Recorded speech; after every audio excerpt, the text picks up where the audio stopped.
today both of us are addressing press conference. I am representing here Heart Care Foundation of India and Dr. Narendra Saini will be representing IMA. So though I am also the Vice President-elect, but here in this forum I am representing the foundation. We have with us Dr. Sanjay Gupta, who is after 10 years of his service in UK, and he has come back in the field of orthopedics.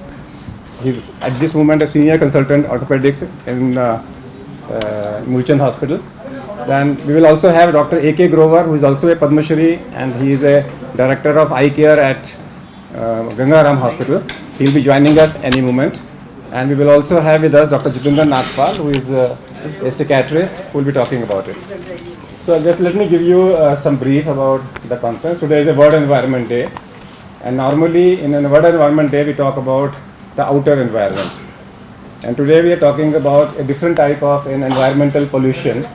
When we talk about radiations, initially we used to talk about only mobile radiations. We used to talk about mobile radiation, we used to talk about radiation because of towers, then we used to talk about electromagnetic radiations because of computers. But while we were analyzing the data, we could find out that many more diseases are coming because of the smartphone. Ever since phone has been converted into a smartphone, lots of diseases are coming. बहुत सारी बीमारियाँ आ रही हैं. मैं कुछ points को enumerate कर रहा हूँ जो कि हम लोगों ने कुछ लोगों को 25 नर्सिस को, 25 ऑफिस स्टाफ को, 25 media desk executive and 87 family physicians को अलग अलग हम लोगों ने इंटरव्यू किया, ये देखने के लिए कि स्मार्टफोन का क्या यूज़ है. तो मैं कुछ स्टैटिस्टिक्स को बता रहा हूँ, उसके बाद में we will have discussion with every respective field and then in the last we will come out with some guidelines, joint guidelines between the foundation and the IMA. Smartphone कितना यूज़ हो रहा है? 10% of the office staff, that means इस वक्त में phone mobile सबके पास में है, बट हर एक के पास में स्मार्टफोन नहीं है. ये number day by day increase होता जा रहा है. 20% of nurses, 60% of media desk executive and 31% of family physicians use smartphone. ठीक है, mobile is 100%. And then people use the statistics is available, all of you will have the release, कितने minute में लोग इसको इस्तेमाल करते हैं. एंड देन फेसबुक कितने लोग यूज़ कर रहे हैं और ट्विटर कितने लोग यूज़ कर रहे हैं और ब्लॉग कितने लोग कर रहे हैं. इंडिया में अभी भी लोग फेसबुक का ज़्यादा इस्तेमाल कर रहे हैं, ट्विटर का कम इस्तेमाल हो रहा है. इसके साथ में जो है मोस्ट थिंग जो इंपॉर्टेंट चीज़ जो निकल के आई है वो है कि smartphone addiction a new disease. Smartphone के कारण से जो एडिक्शंस हो रहे हैं, ज़्यादातर लोग जो हमारे टाइम पे थे, people use to use only recharge the battery only once. अगर एक बैटरी को कितनी बार रिचार्ज कर रहे हो, दैट टेल्स यू कितना आपको एडिक्शन है. And doctors and media desk executives are recharging it twice or thrice in a day, battery को दिन भर के अंदर में. That means your use is much more and if the use is more than 2 hours it's dangerous to health. इसके साथ में जो है, अब ये हमें कैसे पता लगे कि आपको एडिक्शन हो रहा है? 60% ऑफ डॉक्टर्स फील कि जैसे ही उन्होंने ऑफिस छोड़ा, उनके मन में आता है कोई कॉल करे, या तो फ़ोन पे लगाते हो या कोई कॉल करने की कोशिश करें. अगर आप फ़ोन को बाथरूम में ले जा रहे हो, वहाँ पर भी सवेरे आप फेसबुक को इस्तेमाल कर रहे हो, दैट मीन्स इट एडिक्शन. आपने ट्रेन से बाहर निकले, प्लेन से नीचे उतरे और फटाक से आपने इंटरनेट खोल दिया. These are signs of addictions. जब भी आप बोर हो रहे हैं तो फटाक से आपने फेसबुक खोल लिया, ट्विटर खोल लिया, that's a sign of addiction. 33% are anxious. मैंने कुछ टर्म्स मैंने बताई थी. 43% लोगों को नोमोफोबिया है. नोमोफोबिया का मतलब है कि मेरा फ़ोन कहाँ गया. और मैंने अभी आप लोगों से बात करी, majority of you also feel कि हमें भी ऐसा लगता है कि मेरा फ़ोन कहाँ चला गया, कि मेरा फ़ोन कहाँ पर है. 43% लोगों को.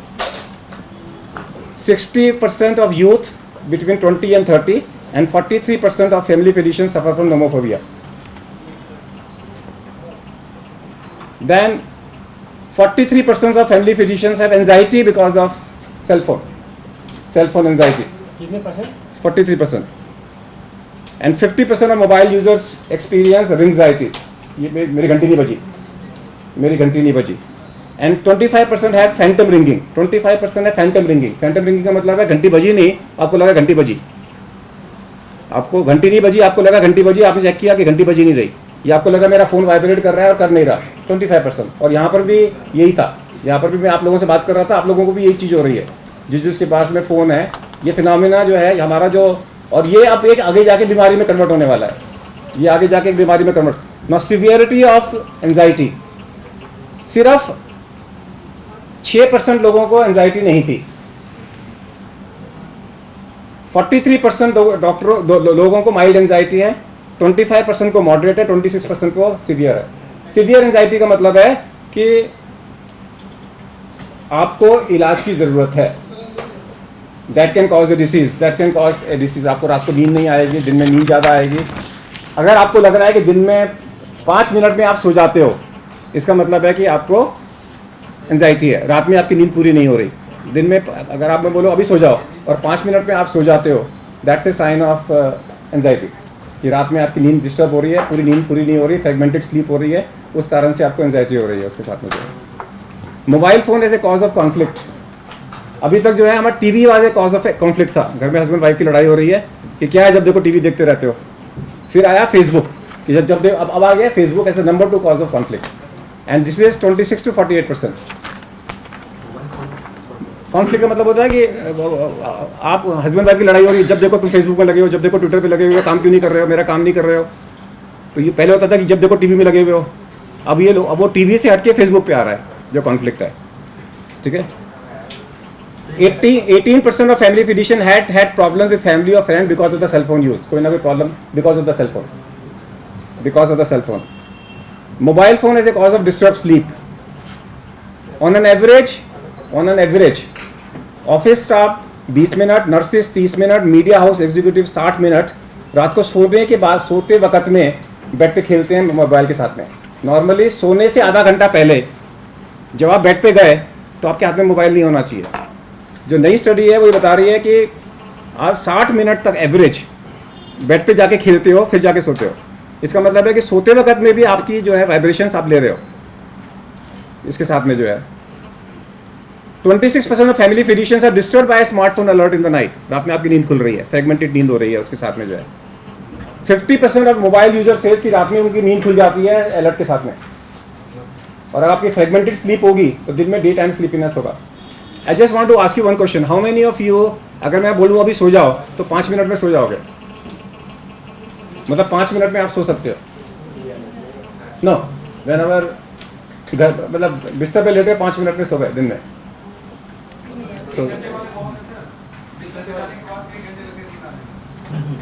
बैठे बैठे जरूर सो जाएंगे यहाँ जल्दी।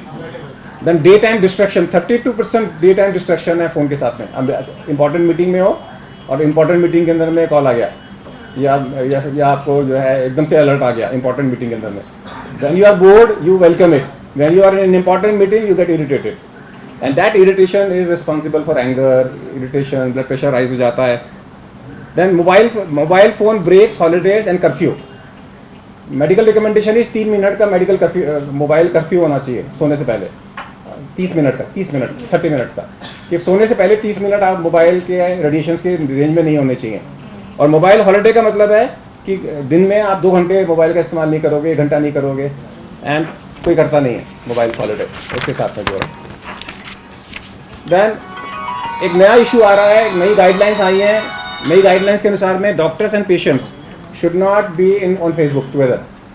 डॉक्टर्स और पेशेंट्स को फेसबुक में इकट्ठे नहीं रहना।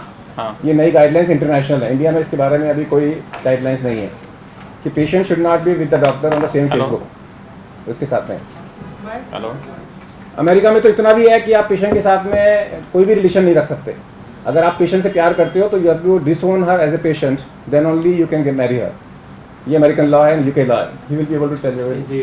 So not only marrying, but you can't have friendship with the patient. You can't have friendship with the patient. As long as she or he. We will come back on this issue. इस question के ऊपर में जो है, America के अंदर में एक सर्जन ने ऑपरेट किया किसी को, और सर्जन ने जब ऑपरेट किया, न्यूरो सर्जन था, और न्यूरो सर्जन ने ऑपरेशन के बाद में पेशेंट को कॉम्प्लिकेशन हो गई कोई, और पेशेंट ने सू कर दिया डॉक्टर को, और पेशेंट ने मोबाइल फ़ोन की कंपनी से वो निकाल दिया, डाटा निकाल दिया, और उसने प्रूफ कर दिया कि तुमने लास्ट 2 घंटे में सर्जरी चल रही थी 10 फ़ोन कॉल अटेंड किए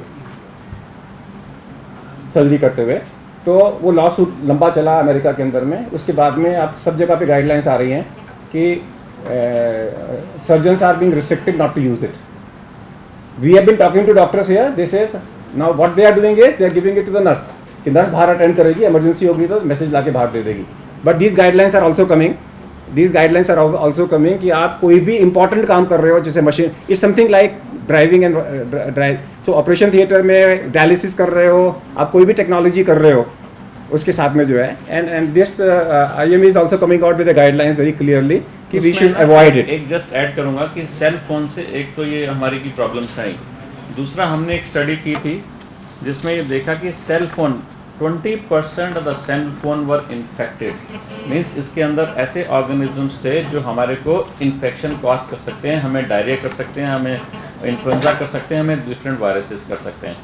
तो हमने हॉस्पिटल्स को तो गाइडलाइन दी हैं कि यदि आप स्पेसिफिकली ICU एरियाज में जाते हो या आप सर्जिकल वार्ड में जाते हो, सर्जिकल OTs में जा रहे हो, तो आपको सेल फोन बाहर रखकर जाना है. लेकिन जनरल गाइडलाइंस हम आपके थ्रू देना चाहते हैं, besides this causing noise pollution other hazards, कि आपको इस सेल फोन्स को अपने जैसे आप अपने को हम नहाते हैं धोते हैं, इसी तरीके से हमें अपने सेल फोन को भी रोज़ साफ़ करना चाहिए. Because this is after hand saves lifes. उसके बाद जो सेल फोन है हमारा सबसे बड़ा कंटामिनेंट है जो हमारे को इन्फेक्शन कॉज कर सकता है. सो इंटरनेशनल गाइडलाइंस आर कि आप फ़ोन को OT में ले जाना है या कहीं पर भी ले जाना है जहाँ पे इन्फेक्शन कंट्रोल चाहिए, तो आप इसको प्लास्टिक के कवर में डालिए, उसको बाहर से बंद करिए, फिर प्लास्टिक के अंदर में इसको यूज़ करिए ताकि इन्फेक्शन जो है वो प्लास्टिक के अंदर नहीं रह जाए. Which one? Physical infections or Any infection, physical, viral, Phone and stethoscope. Infections can be of bacterial, viral, fungal. लेकिन इसमें देखा गया कि सेल फोन में तीनों चीज़ें हो सकती हैं, क्योंकि यहाँ आप देखिए कि इसके अंदर जो फंगल होता है वो किस पे, ह्यूमिडिटी पे ग्रो करता है. तो यहाँ ह्यूमिडिटी भी होती है क्योंकि हमारा और खाना पीना सब इसके साथ चला रहता है. तो बैक्टीरियल वायरल तो होते ही होते हैं, साथ में फंगल के ग्रोथ होने की भी काफ़ी होती है. और क्योंकि ये हमारे बिल्कुल पास रहता है, हमारी जो एंट्रेंस है इन्फेक्शन की वो होती है थ्रू ओरल, थ्रू नोज और through eyes. And this cell phone is very near to each of this things. तो ये सेल फोन हमारे पास ही होता है, तो इसलिए ज़रूरी है कि इसको साफ रखना. और जैसे डॉक्टर अग्रवाल ने बताया, दीज आर जनरल गाइडलाइंस. एक तो या तो आप OT में लेके ही नहीं जाना, लेकिन OT क्योंकि लेके जाते हैं तो एक तो सेल फोन, एक जैसे डॉक्टर साहब ने बताया कि एंग्जाइटी है, तो एंग्जाइटी में क्या होता है, आदमी फ़ोन उठा ही लेता है, which is not desirable in OT you take it. तो और डिस्ट्रैक्ट होता है, काफ़ी लोगों का दिमाग उससे डिस्ट्रैक्ट होता है. इसलिए डोंट टेक दैट फ़ोन. ये तो हमारा है, लेकिन आपने लेके भी जाना है. ज़रूरत है कि there is some emergency doctors are there, तो उनको कि एक प्लास्टिक में रखें, वो भी डिस्पोजेबल हो, ताकि दिस इज़ डिस्पोज, आप बार बार उसको यूज़ नहीं करें प्लास्टिक, अदरवाइज वो भी एक कैरियर हो जाता है. this mobile phone study is part of this study? ये जो इन्फेक्शन कंट्रोल का जो स्टडी वाला जो ये पोर्शन infection control में है, ये doctor Narendra Saini, he is a microbiologist, he is infection control specialist. ये इनका अपना डाटा है जिसमें इन्होंने ये पाया है कि 20% मोबाइल फ़ोन्स के अंदर में इन्फेक्शन होता है. स्टेथोस्कोप से भी इन्फेक्शन होता है. अगर हमने स्टेथोस्कोप को भी रोज़ साफ़ नहीं किया, इससे भी इन्फेक्शन पास ऑन होता है. तो होता क्या है कि आपने मोबाइल सामने रखा हुआ है, किसी ने छींक दिया, किसी ने हाथ लगा दिया, इन्फेक्शन इसके अंदर में आ गया, और फिर आप उसको हॉस्पिटल में ले गए, स्टेराइल एरिया में ले गए, वहाँ पे इन्फेक्शन हो जाता है. So 20% of the mobile phones are infected anywhere. सिर्फ मोबाइल फ़ोन नहीं, जो हॉस्पिटल के जो बाथरूम के नॉब्स हैं उसके अंदर में अलग डाटा है. हर जगह पे हॉस्पिटल के प्रीमाइसेस के अंदर में अलग अलग डाटा अवेलेबल है. We welcome doctor Jitendra Nagpal. Just an additional piece of information, Dr. Sir. No, I'll request Dr. Sanjay Gupta to talk about कि जो ऑर्थोपेडिक्स प्रॉब्लम क्या क्या आ रही हैं. Let me talk about. Since I've been in UK for 10 years, वहाँ पे जो emergency doctors होते हैं ना, almost everybody has got a cell phone with them, and nowadays the medium of conversation pass and they are on call on cell phones. But may it come to the day when they have to go in theaters, what happens is there is a cell phone desk outside operation theater. तो सारे ही जाते हैं अंदर. So I think that is something that we should look, forward to. हाँ, that's what I said कि cell phone का सबसे बड़ा मिसयूज है, और यूज़ तो है ही, लेकिन मिसयूज भी बहुत है. इसलिए हमें ध्यान रखना है कि इन्फेक्शन का सबसे बड़ा चांस है. 20% इज अ बिग थिंग. तो घरों में तो और भी ज़्यादा हो सकता है, इसलिए इसको भी साफ करना बहुत ज़रूरी है. So what about now Dr. Sanjay will talk about orthopedics problem because of cell phone. देखिए, जहाँ तक मोबाइल फ़ोन्स की बात है, मेरे ख्याल से सभी जानते हैं कि how important it is for everybody's day to day life. लेकिन मेरी एडवाइस ये है कि I think the use should be limited. One has to be very careful in as to what extent we use the cell phones. जहाँ तक orthopedic problems associated with cell phone की बात है, अगर शुरू कहें तो अपर लिम्ब में मेनली इससे प्रॉब्लम्स जो आजकल हम नोटिस कर रहे हैं वो आ रही हैं, यानी कि हाथ में जो सबसे कॉमन प्रॉब्लम है जो we are facing in the day to day practices. आप लोगों ने सुना होगा कार्पल टनल सिंड्रोम. उसमें क्या होता है, रिस्ट में जितने भी टेंडन्स हैं जो कि उंगलियों को मूव करते हैं, उनके अंदर से एक नर्व जाती है जिसको मीडियन नर्व कहते हैं. और वो अगर हाथ को रिपीटेडली यूज़ किया जा रहा है, बार बार कॉन्ट्रैक्ट रिलैक्स किया जा रहा है या टेक्सटिंग की जा रही है बार बार, तो what happens is the pressure builds in that tunnel and that tunnel has got a very limited room, very limited space. तो with prolonged use of your fingers, of your hand, of your thumb, those symptoms can get aggravated. There are studies to confirm that the symptoms can get aggravated. People who are prone to have carpal tunnel syndrome will develop the syndrome with the use of repeated use of. इस position में It's mainly जो है वो एक तो repeated use से है, repeated use. Patient को सिम्टम क्या होंगे? पेशेंट को सिम्टम जो होते हैं वो जो हमारे हाथ की अंगूठा है, पहली उंगली है, दूसरी उंगली है, उसमें पिंस एंड नीडल सेंसेशन, चींटियाँ काटने जैसा बर्निंग सेंसेशन, और it can go to an extent of producing weakness in the thumb and the little fingers. तो आगे चल के अगर ये डिसीज़ आगे बढ़ती जाती है तो what they can get is कि पेन छूट जाता है जी हाथ से, ग्रिप अच्छी टाइट नहीं है, तो इसको कार्पल टनल सिंड्रोम कहते हैं. It can get aggravated with repeated use of mobile phone for a long period of time. इसका कोई एज ग्रुप है डॉक्टर जो आप बता रहे रिसेंट? नहीं, ऐसा कोई एज ग्रुप जनरली बच्चों में नहीं पाई गई है. इट्स यूजुअली इन एडल्ट्स, क्योंकि जो हमारे जो कार्पल टनल होती है उसके अंदर की स्पेस काफ़ी ज़्यादा होती है बच्चों में. As we grow older, ligaments thick होते हैं, टेंडन्स थिक होते हैं, जॉइंट्स मोटे होते जाते हैं, तो मतलब those people are predispose to get those problems. तो इट्स नॉट. क्या एज ग्रुप देंगे आप, अगर आप डिफाइन करेंगे कि पास्ट में ये बीमारियां बढ़ रही हैं स्मार्टफोन से, जी, तो एज ग्रुप क्या देंगे? ये 20 years on, 20 years plus. So one is carpal tunnel syndrome. Second, हाँ. what about BlackBerry thumb? There is another thing very interesting, BlackBerry thumb, जिसमें कि BlackBerry में people texting बहुत जब भी मज़े हम से BlackBerry करते का हैं. इस्तेमाल करते हैं, दो इसका इस्तेमाल करते हैं. जब भी हमें टेक्स्ट करना है, we use only two thumbs. इसका नाम मेडिकल डिसीज का नाम BlackBerry thumb है. This has been documented. This has been documented, but it is a disease which has been known for years, but since it is caused by repeated use of smartphones, it has been named like that. तो इसमें क्या होता है कि जो हमारे अंगूठे के टेंडन्स हैं उसमें टेंडोनाइटिस, इन्फ्लेमेशन हो जाता है टेंडन्स में because of repeated use and friction, and it generally causes pain on the upper side of the thumb के ऊपर में पेन होता है, और the symptoms they respond very well to immediately stopping prolong use of phones. एक और चीज़ है जो कि इट्स द लेटेस्ट, जो सबसे ज़्यादा आजकल केसेस आ रहे हैं, जो देखे जा रहे हैं, जो कि पहले नहीं सुने जाते थे. किसी ने क्यूबिटल टनल सिंड्रोम का नाम सुना है? यहाँ पे एल्बो में अगर नर्व होती है उस पर प्रेशर होता है, तो पहले इसके केसेस इतने ज़्यादा नहीं होते थे, लेकिन अभी आप अगर देखेंगे तो स्टडीज़ आने लगी है जिसमें बताते हैं कि क्योंकि जब हम सेलफोन यूज़ करते हैं तो हमारी पोजीशन जनरली ये होती है, ठीक है ना. द एल्बो हमारी फ्लेक्स यानी कि बहुत ज़्यादा बेंट होती है, और हमारी जो अल्नर नर्व होती है वो एल्बो के अंदर की साइड से ऐसे जाती है, ठीक है ना. अगर हमारा हाथ सीधा है तो वो नर्व रिलैक्स्ड है, अगर जैसे हमने हाथ को बेंड किया तो वो नर्व स्ट्रेच हो रही है, और वो नर्व जाती है एक बोनी प्रोमिनेंस के जस्ट पीछे, ये जो फनी बोन जिसको बोलते हैं ना, एल्बो की फनी बोन, इसके जस्ट पीछे से जाती है. अच्छा, to make things adverse we talk like this, ठीक है ना. तो हमने जो ही हाथ को ऐसे किया तो वो नर्व जो कि ऐसे जानी थी वो और खिंच गई, तो इससे जो चीज़ होती है इसको कहते हैं, this has got a name as well, this is called as, some people call it celbow or cellphone elbow. Now इसको एंड दिस इज़ वेरी इससे प्रॉब्लम बहुत होती है लोगों को. इससे प्रॉब्लम ये होती है कि आपका जो हाथ का अंदर का भाग है, उंगलियां हैं, फोराम है, अंदर का जो भाग है, यहाँ पे जलन होती है, दर्द होता है, वीकनेस आ जाती है. And usually the problem is if this gets extend, if this gets prolong, इसका कंजर्वेटिव मैनेजमेंट उतना सक्सेसफुल नहीं है, तो लोगों को सर्जरी भी करवानी पड़ सकती है इसके लिए. I request doctor Nagpal to tell us, बच्चों के अंदर में आज की डेट में what are the psychiatric illnesses we are finding, addictions because of cell phone. Thank you sir.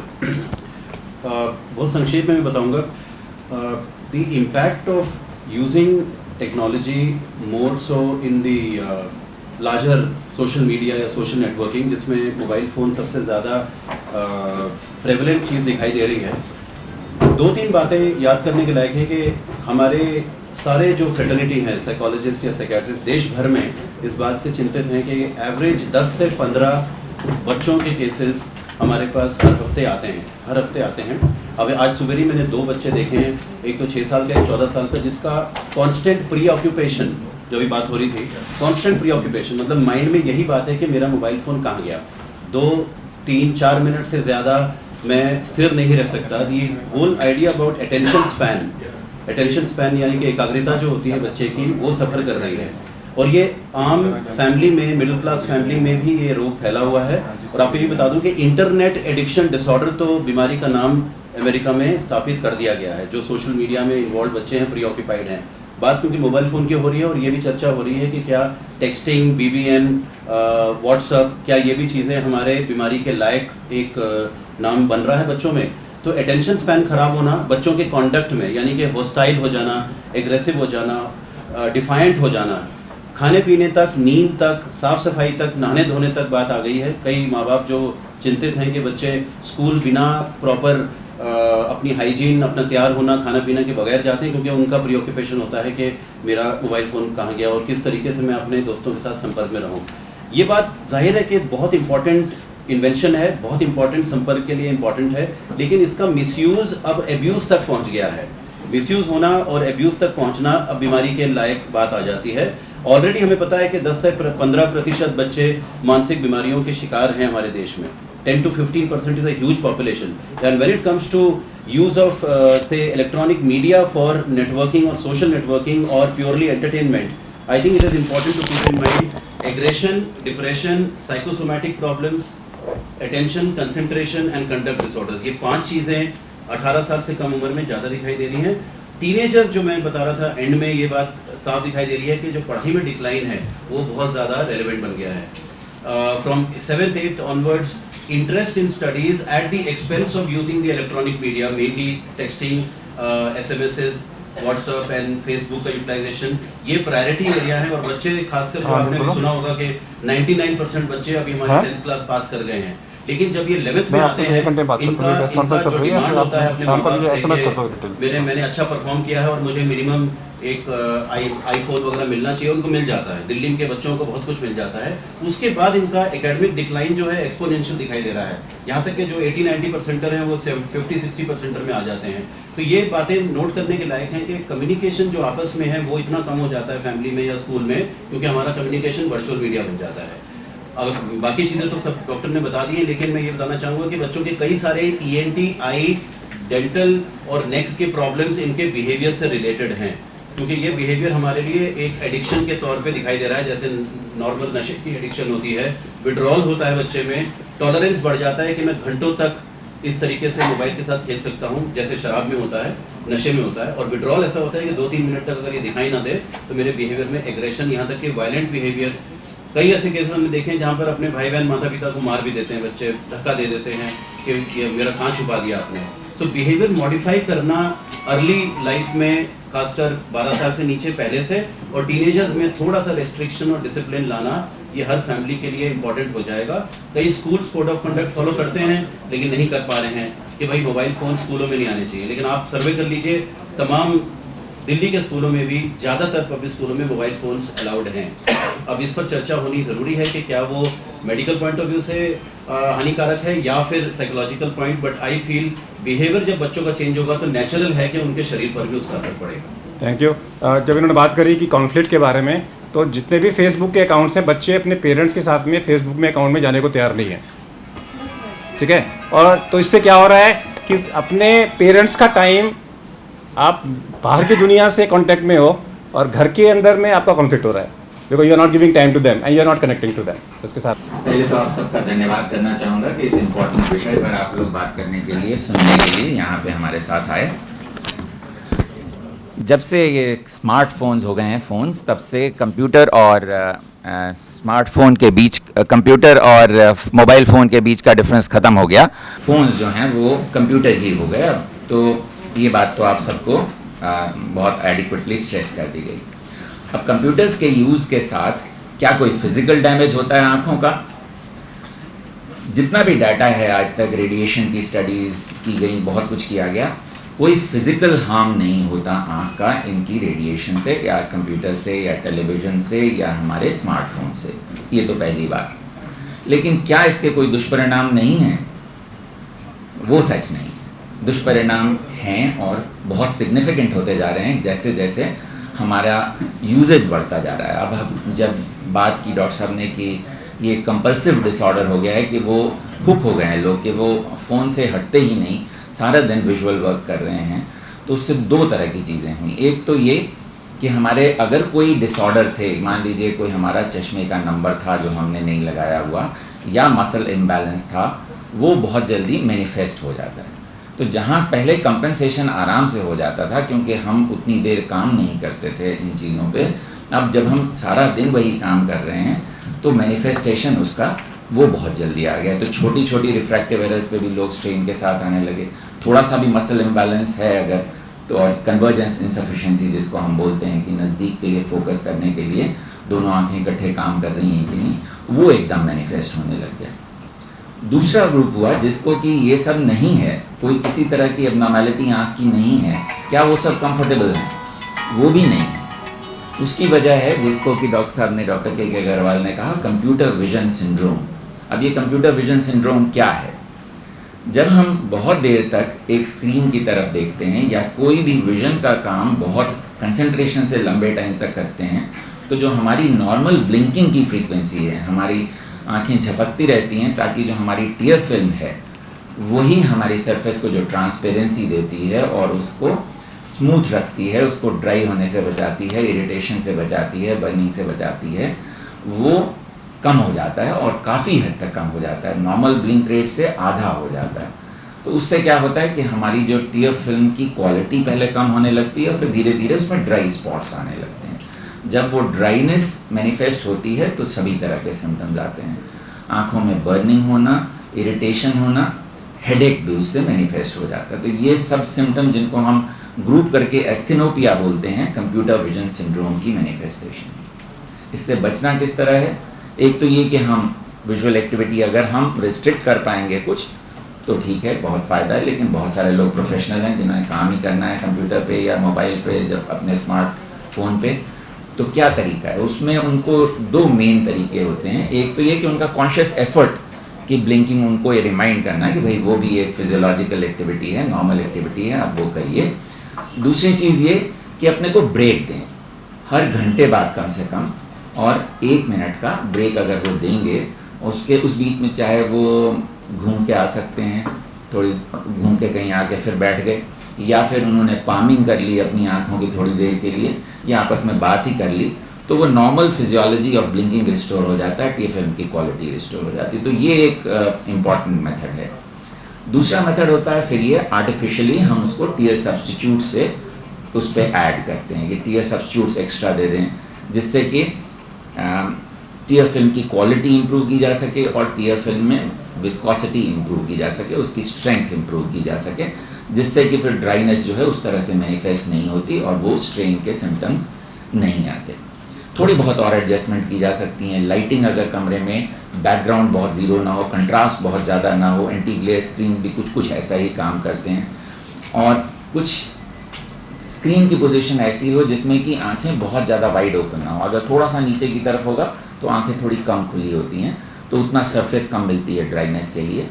इस तरह की छोटी छोटी एडजस्टमेंट्स, या बैकग्राउंड की लाइटिंग की softness of background lighting, contrast को कम करना, स्क्रीन की ब्राइटनेस बहुत ज़्यादा नहीं रखना, ये सब चीज़ें भी कुछ हद तक हेल्प कर सकती हैं इस तरह की तकलीफ से। तो ये मेन मुद्दा है जो कि हमें आईज़ के पॉइंट ऑफ व्यू से तकलीफ देता है अगर excessive use of mobile phones या कंप्यूटर्स होते हैं। Thank you doctor Grover. I now request doctor Narendra Saini. हम लोगों ने सुना जाना कि मोबाइल, अभी तक सिर्फ रेडिएशन के बारे में बात करते थे, अभी तक हमारे को कंसर्न सिर्फ कैंसर का था कि मोबाइल से कैंसर होता है, but now it's a time जहाँ पूरी की पूरी कॉन्फ्रेंस तक समय आ गया है कि उस पेपर में हो रिजल्ट सामने आए। We have seen paediatrician, we have seen psychiatrist, we have seen orthopaedics, we have seen physicians, microbiologist, we have seen eye, हर जगह पे इसकी कोई ना कोई बीमारी हो गई है। जो हमने इस टाइप का डाटा नाउ इज़ अवेलेबल, तो IMA इंडियन मेडिकल एसोसिएशन जिसके 2.5 लाख मेंबर्स हैं, 1700 ब्रांचेज हैं, 30 स्टेट ब्रांचेज हैं, तो क्या ऐसी गाइडलाइंस IMA जारी करेगा ताकि पूरे इंडिया में डॉक्टर्स को कम से कम इसके बारे में पता चले, ताकि इसके बारे में अवेयरनेस क्रिएट करे पब्लिक के अंदर में, ताकि इन बीमारियों से कैसे बचा जा सके। Thank you. अभी आपने सबने सुना प्रॉब्लम है। अब प्रॉब्लम के सॉल्यूशंस क्या हम कर सकते हैं? एक सबसे पहला सॉल्यूशन है लोगों में अवेयरनेस लाना। वो अवेयरनेस अपने डॉक्टर्स के लिए लाना, अपने पैरामेडिकल स्टाफ के लिए लाना, क्योंकि जो हमने सर्वे किया हार्ट केयर फाउंडेशन ने, उसमें देखा कि नर्सिस और स्टाफ वो भी उसमें इंक्लूडेड है, उनकी भी वही प्रॉब्लम्स हैं। और उसके अलावा आम जनता में लाना।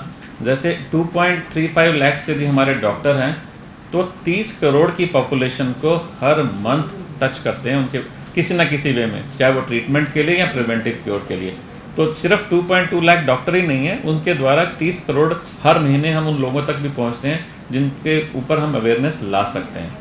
तो क्या गाइडलाइंस होनी चाहिए? जो हमारे एक्सपर्ट हम लोग बैठे और उसमें जो निश्चय किया वो ये, सबसे पहली जो आपने सबसे बोला कि इसका नाम क्या है, मोबाइल। तो use mobile when your mobile.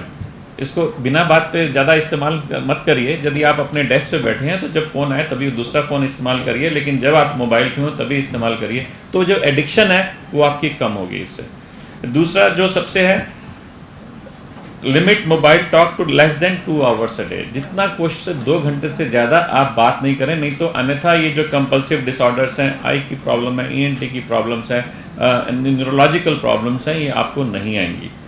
तीसरा ये कि 30 मिनट्स जब आप सोने से पहले, कम से कम 30 मिनट्स पहले आप अपना मोबाइल फ़ोन स्विच ऑफ कर दें। तो ये आपको एक साउंड स्लीप के लिए, जो कि जैसे डॉक्टर अग्रवाल ने बोला कि स्लीप डिस्टर्बेंस बहुत होती हैं, तो ज़रूरी है कि हमारी स्लीप डिस्टर्बेंस ना हो। 30 मिनट्स बिफोर दिस आपको पता है कि मेरा मोबाइल फ़ोन बंद है, आप देखिएगा कि एक दिन उस दिन आपको कितनी अच्छी नींद आती है। तो 30 मिनट पहले आप अपना मोबाइल बंद कर दें। और चौथा कि आपको कितनी देर तक मोबाइल, हमने तो कह दिया 2 घंटे, लेकिन उसकी भी एक लिमिट होती है कि 2 घंटे कह दिया, लेकिन सबसे बड़ा उसके लिए आपके लिए चेकलिस्ट क्या है कि जब आपकी बैटरी बंद हो जाए तो आप उसको दोबारा उस दिन के लिए आप सोच लीजिए कि आपका ये आज का मोबाइल फ़ोन का जितना भी काम करना था आपने कर लिया, अब मैं मोबाइल फ़ोन का काम नहीं करूँगा, इसका कोटा पूरा हो गया। और to prevent computer vision syndrome, जो डॉक्टर साहब ने कहा कि उसमें कंप्यूटर पे ख़ास तौर पे जो हम लोग काम करते हैं 3 घंटे से ज़्यादा हम काम नहीं करें, बीच बीच में रेस्ट लें, तो आप उसको ज़्यादा कर सकते हैं। क्योंकि कुछ लोग हमारे सिर्फ कंप्यूटर में ही काम करते हैं, प्रोफेशनल लोग हैं, तो बीच बीच में उसको रेस्ट लें ताकि हमारी जो लेयर होती है वो रिस्टोर सके।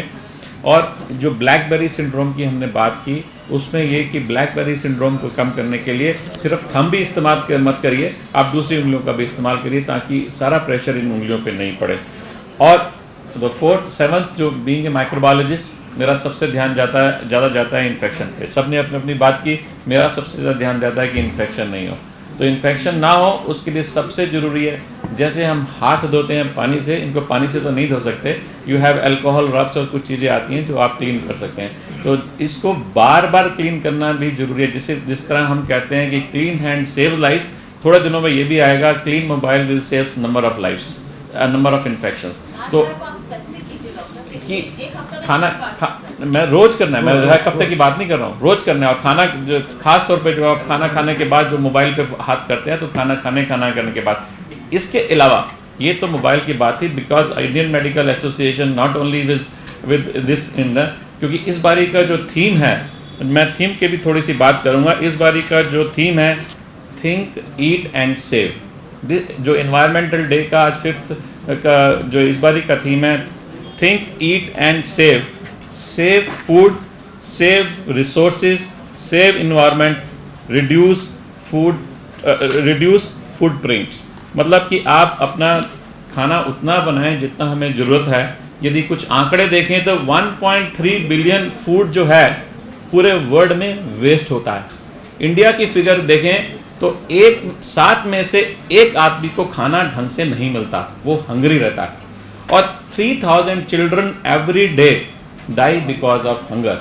तो इंडियन मेडिकल एसोसिएशन की तरफ से एक अपील है सब लोगों से कि खाना, जो अमीर लोग हैं हमारे, एक तो खाना उतना बनाएं, और कुछ यदि आपके खाना यदि एक्स्ट्रा बना है तो कुछ ऐसा एक तरीका होना चाहिए कि हम NGOs हैं उनके साथ लिंकअप होना चाहिए, जो हम लोगों को भी बोलेंगे। इसी तरीके से जो होटल्स हैं जो अगले दिन खाना इस्तेमाल नहीं करते और खाना अच्छे से प्रिजर्व रखता है, तो उनको भी NGOs के साथ उनके साथ लिंक हो।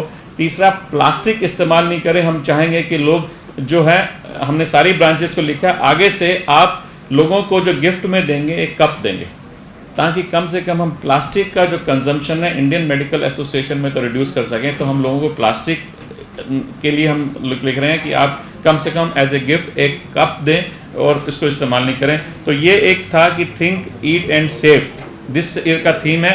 और एक और हम जो इसी इसके ऊपर एक हमने एक पोस्टर रिलीज कर रहे हैं, तो मैं चाहूँगा कि सब लोग इकट्ठे मिलकर इंडियन मेडिकल एसोसिएशन के जो हमारी 1700 ब्रांचेज हैं, इन्वायरमेंटल फ्रेंडली होने के लिए, ये एक और रेजोल्यूशन, इन्वायरमेंटल फ्रेंडली होने के लिए पोस्टर रिलीज जो हमने अपनी सारी ब्रांचेस को दिया है। और मैं चाहूँगा आपके ज़रिए सारे सभी लोगों के पास, जनता के पास जाए ये कि इन्वायरमेंटल फ्रेंडली होना चाहिए, एक प्लांट लगाएं, प्लास्टिक यदि आपके घर में पड़ा हुआ वेस्ट ना करें, उसके ऊपर प्लास्टिक कम से कम एक प्लांट लगा लीजिए।